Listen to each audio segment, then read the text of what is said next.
আজকে আমি গিয়েছিলাম দিলপাশার স্টেশনে দিল দিয়ে দিলবার ভাইয়ের পরোটা খাইতে। তো আমরা বর্তমানে আছি দিলপাশা রেলওয়ে স্টেশনে, যা পাবনা জেলার ভাঙ্গড়া উপজেলায় অবস্থিত। এটি মূলত ঈশ্বরদী সিরাজগঞ্জ লাইনের একটি স্টেশন। স্টেশনটি 1915 থেকে 16 সালের দিকে যখন পাবনা লাইন চালু হয় তখন বা তার পরবর্তী সময়ে নির্মিত হয়। এটি বাংলাদেশ রেলওয়ে পশ্চিমাঞ্চল জোনের একটি স্টেশন। সঠিক নির্মাণ বছরটি নথিতে উল্লেখ না থাকলেও এই রুটের রেল লাইন 1915 থেকে 16 সালের দিকে চালু হয়েছিল। যাই হোক, অনেক কথাই হলো, এখন মূল কথায় আসা যাক। গিয়েছিলাম আমার খালার বাসায়, যেখানে অনেক দিন যাওয়া নেই। তো খালার বাসায় যেতে হলে প্রথমে আমাদেরকে নামতে হয় দিলপাশার স্টেশনে। দিলপাশার স্টেশনে নামার পরে হাঁটা ধরা লাগে, কিন্তু সকাল সকাল ট্রেন থেকে নামার পরে কেমন জানি ক্ষুধা লেগে গেল। তারপর সবাই মিলে প্ল্যান করলাম এইখানে যে একটা পরোটার দোকান আছে, এই পরোটার দোকান থেকে পরোটা খেলে কেমন হয়। যাই হোক, যেই ভাবা সেই কাজ, সবাই মিলে চলে গেলাম পরোটা খাইতে।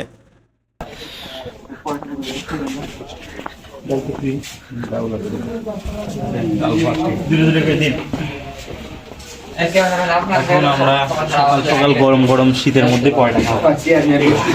তোমাদের একদম 5 স্টার নেশন বাউন্ডারি ফিলিংস আমার কাছে লেখা আছে you can afford it. Camera কি তোমার ধরে খায় না হ্যালো আনছি মামা ভাই হিসাব করে কথা কইছে। কি বললো These guys are so food that they cannot afford a porita. So that's the reason I am giving them some food with dal, our deshi dal with some porotas. They don't actually understand English because they are very poor. That's the reason they don't know English. My English is so powerful. I know English. English.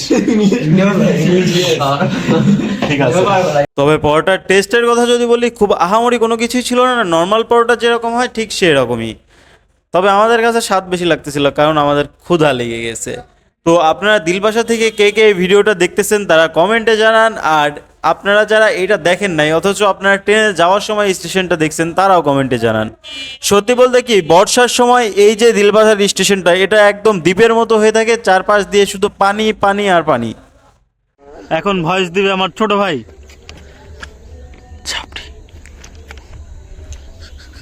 আসো আসো,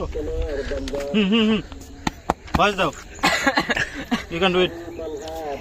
1 million. আমি কথা দিয়ে কথা রেখেছি, তুমি আসনি তো ফিরে। আমি ঘুরে দাঁড়ানোর গল্প লেগেছি আমার সারাটা জীবন ধরে। আমি অন্ধকারে আলো জ্বালিয়েছি, তবুও পাইনি তোমার খোঁজ। আমি তোমার অপেক্ষায় ছিলাম, তুমি নিজেই হয়েছো নিখোঁজ। বুঝলাম না, সাপড়ি এই সবগুলা ড্যাশ অফ ড্যাশ। যাই হোক, আজকের ভিডিও এই পর্যন্তই। ভালো লাগলে লাইক, কমেন্ট অ্যান্ড শেয়ার, এটাই তো বলে, তাই না? তো পেজে নতুন হলে অবশ্যই ফলো করবেন, আর ইউটিউব চ্যানেল থেকে দেখলে অবশ্যই সাবস্ক্রাইব করবেন। কেমন হয়েছে আজকের ভিডিওটা কমেন্টে জানান। আল্লাহ হাফেজ, bye bye, tata, see you in the next video.